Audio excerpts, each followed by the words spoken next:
Indian cow vigilante social media influencer accused of murder.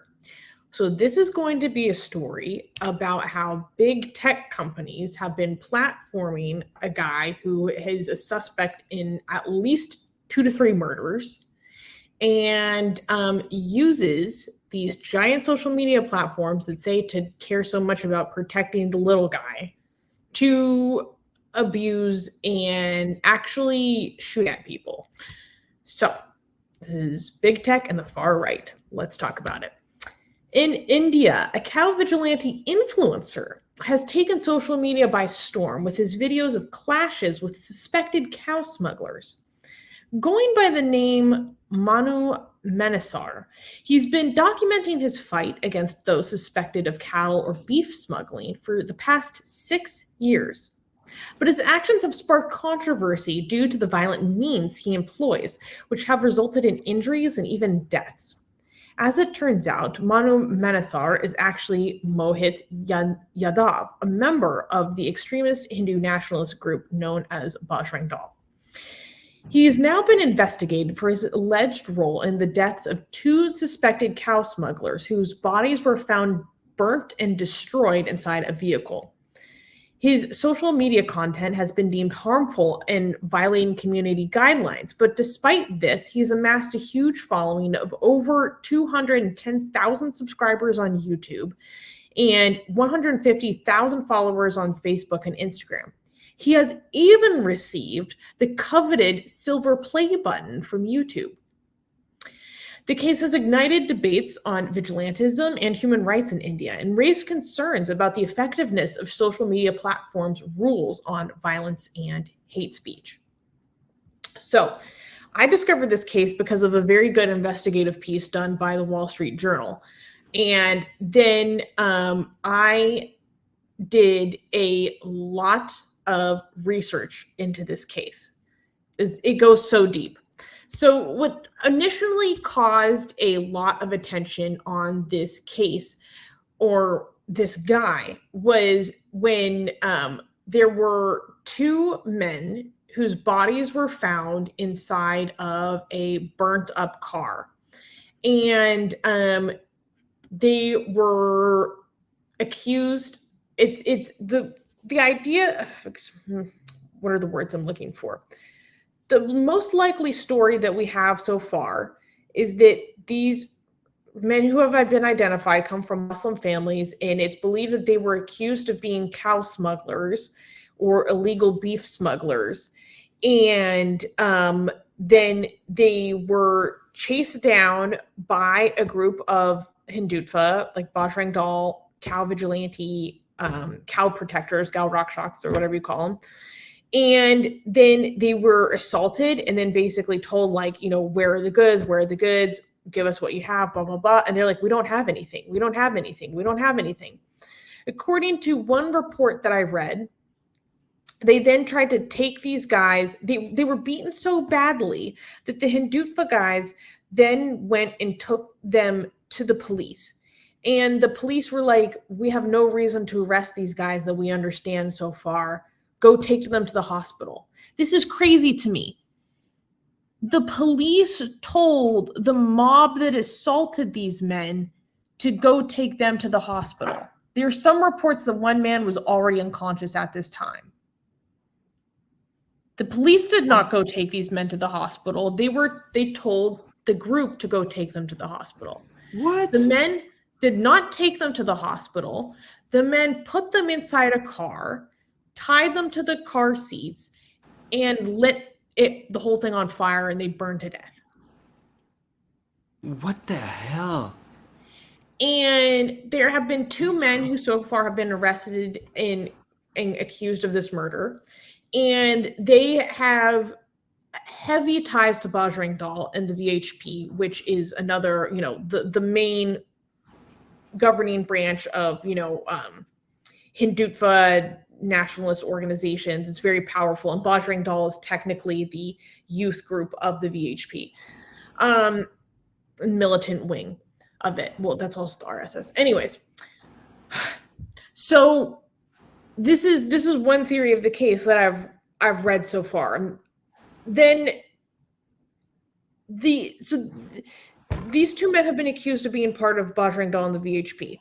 There have been very prominent members that have come forward and said that no, they are not part of our group. They don't represent us. I've read 2 investigative reports that poured through their social media, and these men are 100% Bajrang Dal. They say it. There are photos of them going on Cal Vigilante outings. There are photos of them with other officials. There are photos of them with Manu Mansar. There's just so much evidence. There is so much evidence that all 3 of these men know each other, that they are involved in the same activities together, and that they are involved in violent Cal Vigilantism together. Because there are numerous photos of the men that they have assaulted, clearly with wounds on their bodies, as their victory photos of them catching the cow smugglers. There's videos of them chasing after people in cars, shooting out their tires, on the mere suspicion of being a cow smuggler. Engaging in gun firefights. There will be guns being shot back at them. You can find this just like on their social media. And they garnered a huge audience doing this. And so this Manu guy... How come they allow... Yeah, by the way, the name I think is Manu. Yeah, I'm sorry, I'm dyslexic. Yeah. So you're saying this Manu guy? Yeah. He's become very influential. If you look through his social media, he can be seen with very powerful figures. There's even photographs with him with Amit Shah, the Home Minister of India, very powerful figure in the country, and other locally important and regionally important politicians and right-wing figures, right? It's to the point where the state that they live in actually allows or works with cow vigilante groups to go fight cow smugglers. So at this point, they're actively working with the approval of the state government. And this all started to come to light also because there was another Muslim man who was killed a bit earlier. Like the case of these 2 guys that were set on fire and burned, and then raised other questions about this other case that happened with this guy named Waris that was also very sketchy and that Monu might be involved in. And it wasn't until the Wall Street Journal came to Facebook and YouTube and all this stuff that they actually started to take action against his content. They only took down like 9 of his videos on YouTube. And then what they did is they finally got back to the journalists and they're like, oh yeah, so now he's been removed from the YouTube partnership program. So that means that now he's not going to make money off of his content. But the content is still available where he uses a lot of very violent rhetoric. I don't understand. We report on things that is not even us saying, like we report on violence and we get strikes on YouTube. Okay? Like strikes that if it gets up to 3, we get removed from YouTube. And this guy goes directly directly threatens people and, promotes violence, and he's still on YouTube? I don't understand. Why is... Oh, my God. There's no consistency here. And what's the most egregious to me, Armin, is that he received a YouTube silver play button. Because there are lots of YouTubers where they meet the threshold to get these awards from YouTube to demonstrate their growth and accomplishments as a creator, right? Yes. So technically, you meet that criteria, but YouTube goes through an additional approval process to give you a silver play button. You have to go through basically like another round of applications. Do you know why I know this? I know this because Apostate Prophet is eligible to receive his play buttons. But YouTube refuses to give him play buttons because they don't think that his content meets their standards of community standards or who they want to be shown getting a literal seal of approval from their brand. Yeah. But you can find photos of this guy with his silver play button all over the place.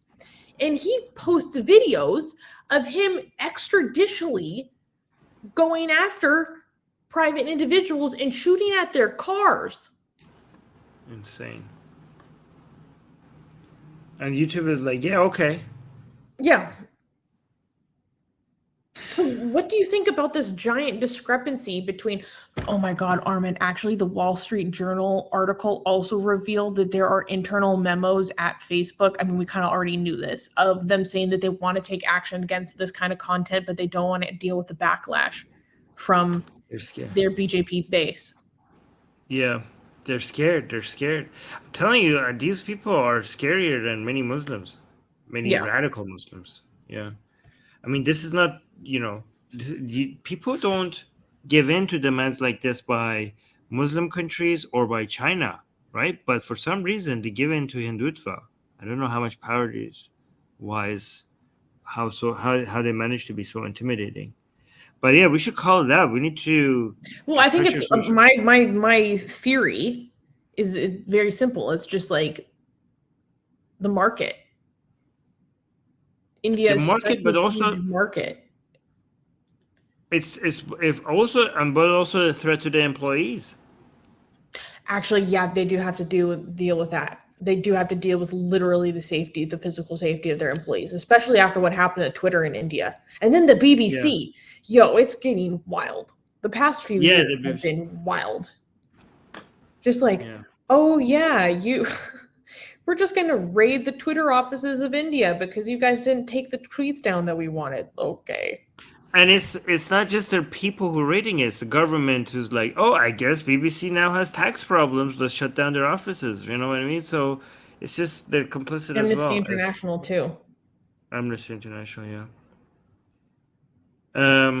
Okay, let's go to the...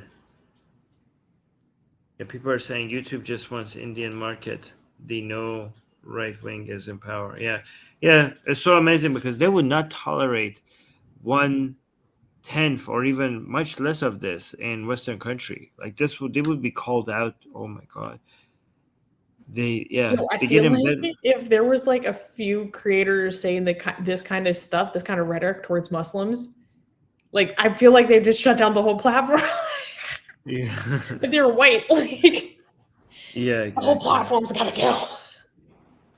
Oh yeah, Katie is saying there's an article on Modi trying to completely silence foreign media negativity reporting on India. Yeah, Amnesty and Twitter and BBC, exactly. Anyways, you can now get the sexiest blasphemous art ever known to mankind for free. Too sexy to show most of it here on YouTube. We draw Muhammad, Hindu goddesses, sexy hijabi art, Jesus, Mother Mary, Japanese god, Greek gods, and much, much more. Click on the link below where it says, get our free blasphemous art.